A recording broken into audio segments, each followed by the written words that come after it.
Hi there, in this video we're going to be focusing on bass setup. We're going to be setting up a 4-string bass.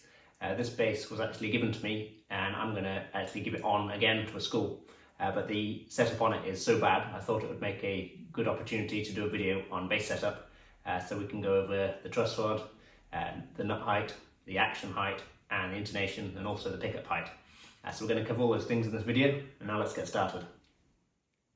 So this is the bass which we're going to be working on today.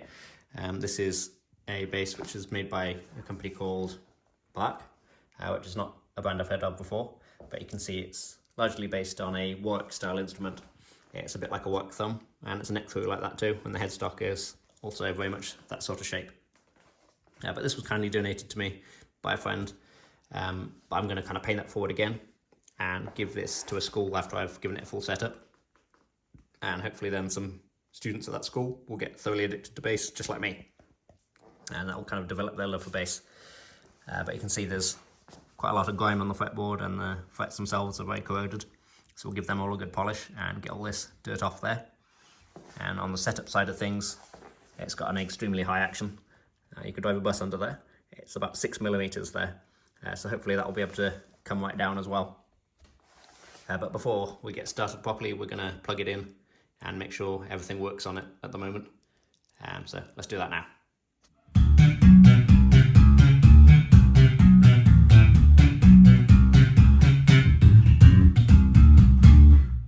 So I've just been going over the controls on this bass and everything seems to work. I've got the volume up here, and then the pickup pan down there, and then the bass and the treble, and everything seems to work, so that's great. I'll probably put a new battery in it before we're finished. The bass is obviously extremely difficult to play there, so we're going to give it a setup now and fix that problem. So first I'm going to get these old strings off there, which are completely dead. So I've got it on one of these neck stands, which is quite helpful for on angled headstocks like this to keep it off the workbench, and then I'm using a string winder just to make it a bit quicker.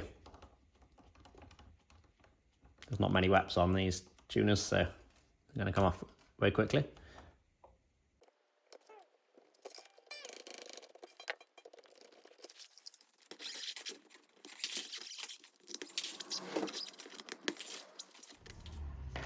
So next job I'm going to do is a bit out of sequence, because I'm going to check the truss rod actually works, because there's no point spending time getting the fretboard all clean and nice if the truss rod is completely broken, because that would be kind of game over at that point. So I'm just taking the truss rod cover off and then I'm going to make sure the truss rod works. So I've just got a 4mm Allen key, which is the right size for this bass, in there, and I'm going to turn it clockwise. So as you look down from the headstock this way, it would be that way, to the right. And hopefully this will turn nice and freely and not be too stiff, which it does. So that's a great sign. That means we'll be able to get this neck nice and straight. Now, you don't want to overdo this, but I can tell this is going to need a fair bit of an adjustment. So I'm going to give it probably half a turn to start with, and then we can always give it a bit more once the strings are on.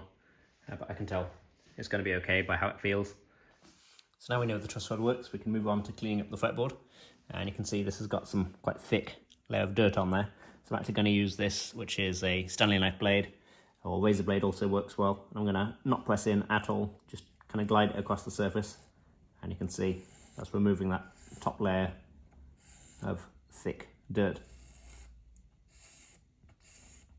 So the key is not pressing on deep, because you don't actually cut into the wood. You just want to clean it.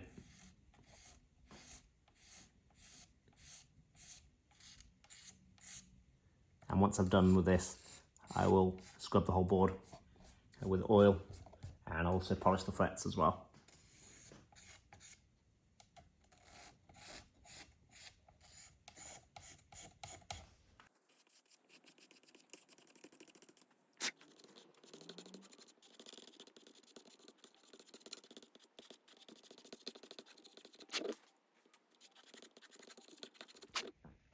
So I've got a lot of the thick stuff off now with the scraper, and I'm going to move on to some steel wool now.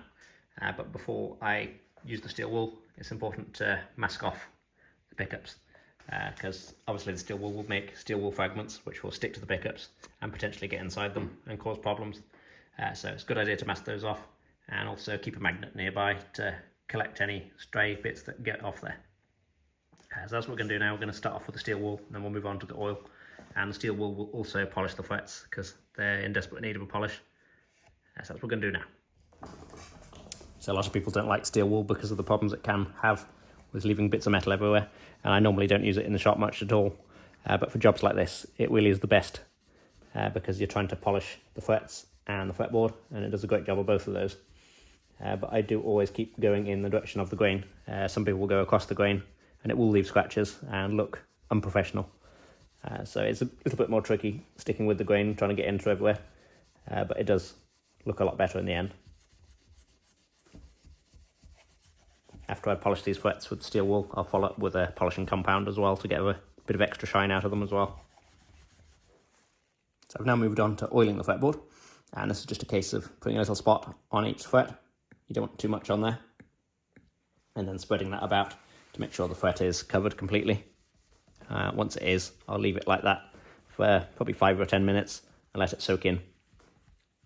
After that, it can be wiped off, and that should have done its job then.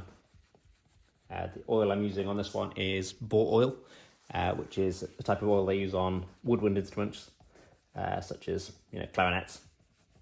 It does a great job, and it doesn't leave any kind of smell, which other oils like linseed can do. Linseed also does a great job, and Danish oil and things like that, but they will leave quite a strong smell, which is not ideal when you're working on a customer's instrument. So I'm now going to polish the frets. I'm using a Dremel with a polishing mop on there, one of the woolen ones, and I've got a fret guard on here. I don't want to have to mask off the whole fretboard, so I'm just going to use this guard and move it up each fret as I go.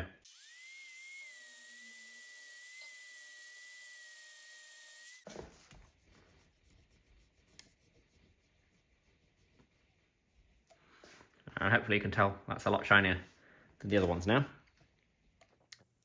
So the frets are all now nice and shiny, and it's time to get some strings on this bass.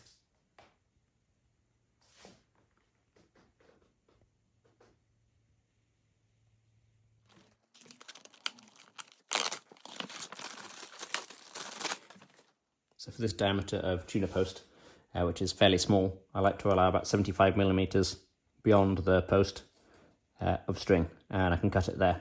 You can see I put a bit of a kink in it there, and I'm going to cut it just beyond that kink, and that will help the core of the string hold on to the wrap, so you don't have any problem with the core slipping out. So I cut it just above there.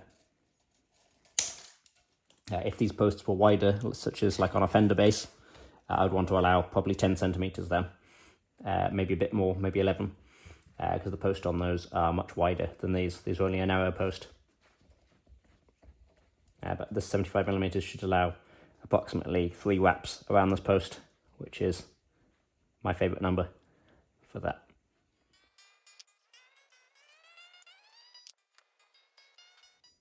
So now it's tuned up, it's time to check the relief again. So I'm going to put a capo on the first fret here, and I'm going to use a feeler gauge under the 8th fret to measure the relief. But to do that, it needs to be in the playing position, because if you lie it down, the weight of the string will actually affect the measurement. So it's a bit difficult to film. But I've got the capo on the first fret there, and I'm also going to fret at the neck joint here. So this is about the 19th fret, 20th. So I'm fretting it there, and now I need to measure the gap here at the 8th fret. And this should ideally be about 0.10 of an inch, which you can see it's a bit more than that at the moment. So we're going to need a further truss rod adjustment to bring this down to that figure. So I'm just going to slacken a couple of the strings so I can get to the truss rod easily.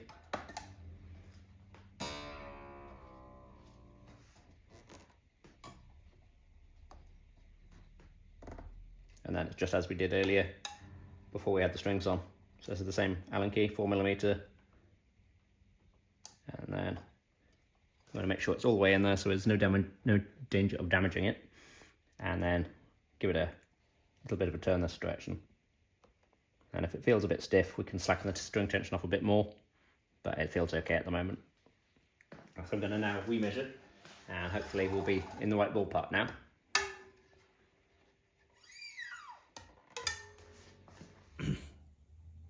So I've now retuned, and I've got the capo on the first fret again, and I'm fretting the last fret just like before. I'm going to remeasure after making that small adjustment. and you can see it's still just going under there. So I'd say this is about 12, maybe 14 thousandths of an inch. So I want it down a bit lower, so I'm going to make another further adjustment and probably another quarter turn on the truss rod, and that should get us there. But the good thing is the truss rod is having an effect on the neck, and it's turning smoothly, so it should be no problem getting the ideal relief out of this neck. So just giving it another further adjustment, and we're going to check again. 10,000 feeler gauge here, and you can see that's just catching the bottom of the string now.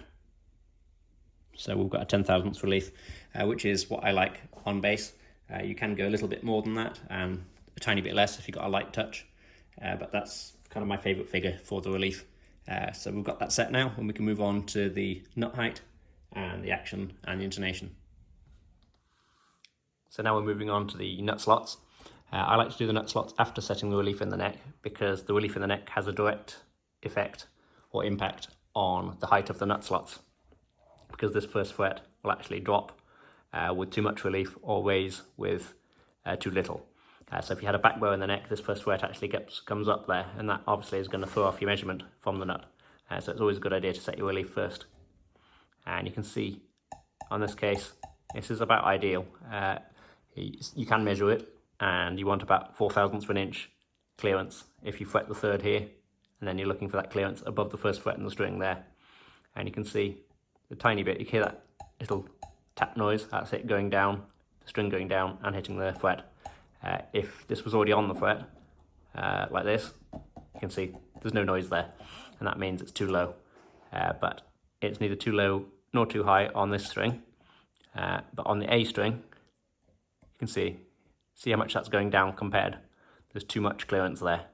So we're going to file this string slot a little bit deeper to bring that string closer to the first fret, so we don't have to press it down so much. It's difficult to see the A string, the D string rather, from here, but that's not too bad either. That's more like the E string, and the G string is going down a fair way again. You can see that dropping. See how much I'm having to push that down. So we want it more like that, so it's much closer to the fret rather than as it is now. So we're going to file the A and the G. The D and the E are both okay. So I'm starting off on the G string, and it's just a case of filing it and then rechecking. So I'm just going to give it a couple of strokes with the file and then remeasure. It may take me a couple of goes to get it perfect, but it's better to kind of creep up on it like that rather than go too much in one go. And then you constantly have to retune in between to check it. I think it's a little bit too much, so I'm going to file it a bit more. So this G string is now at the correct depth. You can see it's hardly going down at all, but it's still not buzzing off the first fret when it's played. If you go too deep here, it will buzz off that first fret, which is obviously a bad thing. But if you're too high here, it will throw out the intonation, and it will obviously be awkward to play as well. So the correct range is sort of, as we've got this one, which is 4/1000ths of an inch, but you can go a bit more than that if you want to. You could go up to 6 or 7/1000ths, but around that region. And you can see 4/1000ths of an inch is really not very big. It's the same thickness as like a notebook piece of paper. So that's kind of the ideal thickness where you got a nice comfy action at the nut.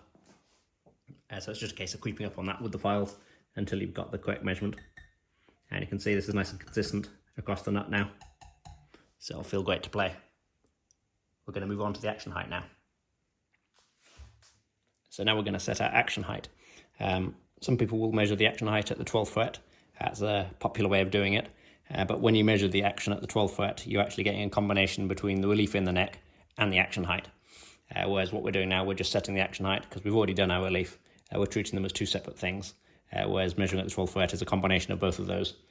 So I like to measure the action height over here at around the neck joint area, because this is a fixed area and it doesn't flex with the neck. So I'm going to take a measurement there, and you can see I can't even measure it with this because it's off the chart. It's so high. It's 3.5 millimeters here, so it's probably still 4.5 millimeters. So we're going to use the two little set screws in the saddle to lower the action right down. And we want sort of a 2 millimeter to 2.25 millimeter action, which will be much more comfortable to play. So we're just going to lower that down and then retune and take a measurement. So you can see we're now at about 2 millimeters, just there, and that's much better. So we're going to do the rest of the strings now to make them match. The A string will be a similar sort of height, and the D slightly lower, and then by the time we get to the G, we'll be down to about 1.5 millimeters. Just slightly over, like 1.6, 1.7 is what I like on the G, but it was set pretty flat, so the whole thing was set to like 4.5, 5 millimeters before, so it's going to feel completely different in the end. So now we're going to go on to the intonation. Ideally the bass would be in a playing position when I'm doing this, but for the purpose of this video, it's much easier to lie the bass down here so you can see both the bass and the tuner. So I'm going to demonstrate how it should go. So we're on the open E, and you can see that's in tune pretty much. It's slightly drifting up, so we're going to just make sure that's perfect first, like that, and then we're going to fret our 12th fret and play, and you can see the note's still the same, it's not rising or going down, so that actually means the intonation is already good on the lower E. So we'll go for the A now, and you can see that one's flat, so the strobe is going down, which means the note is flat compared to the open, which is in tune. So that means the saddle needs to move forward slightly. So to do that, we're going to slacken this screw here, which is the saddle for the A string. So we turn that counterclockwise or anti-clockwise to bring this saddle forward.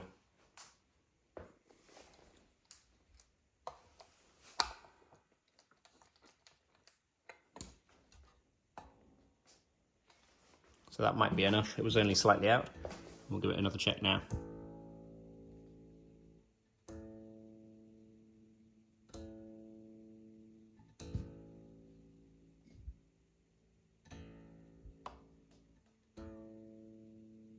It's still a little bit flat. So move it forward a bit more.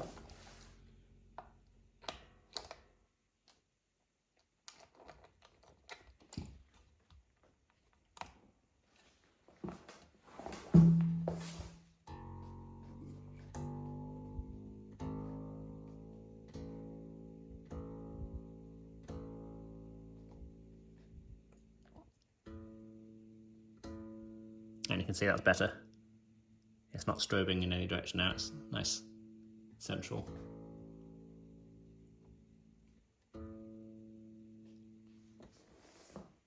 So we're going to check the other two now.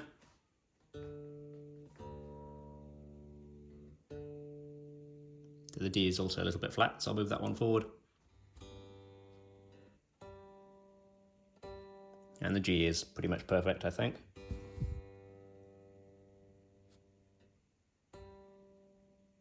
Maybe the tiniest bit flat also, so I'll move that bit forward a tiny bit too. And after the adjustments, here's how they look on the tuner.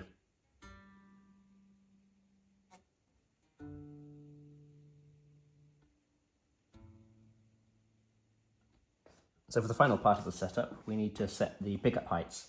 A good measurement for this is about 2.5 to 3 millimeters, with the last fret fretted like this, or any fret really. So you want to measure the gap between the pole piece of the pickup and the string. So 2.5 on that one, which is good. And then this one is a little bit closer, so we might need to drop that down. But the important thing is you balance it with the sound. So you plug into an amp and you have a listen and hear how the pickups work together. If one's much more powerful than the other, that will have to go lower. And you also need to balance them across from bass to treble side as well. So we're going to do that now. So we've got the bridge pickup selected currently. And you can hear it gets a bit louder when I go from neck to bridge. So necks, then the bridge, it's a bit louder. So we're going to need to bring this one down a bit. We don't want to raise this one anymore because we're already at about 2.5 millimeters as we just measured. So rather than bring this one up, we're going to drop this one down. So that's the bass side. And then we're going to check the treble side now.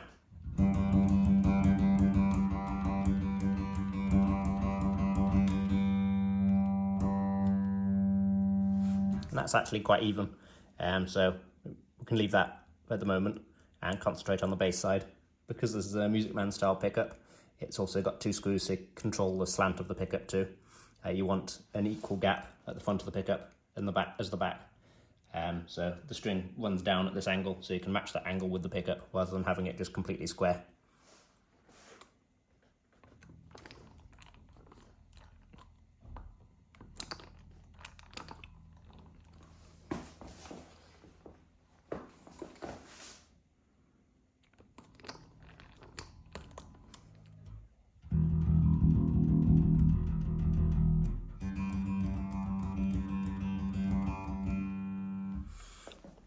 So that now sounds good.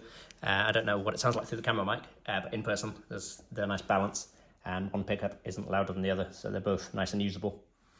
So that's the setup done on this bass now. Let's see how it sounds.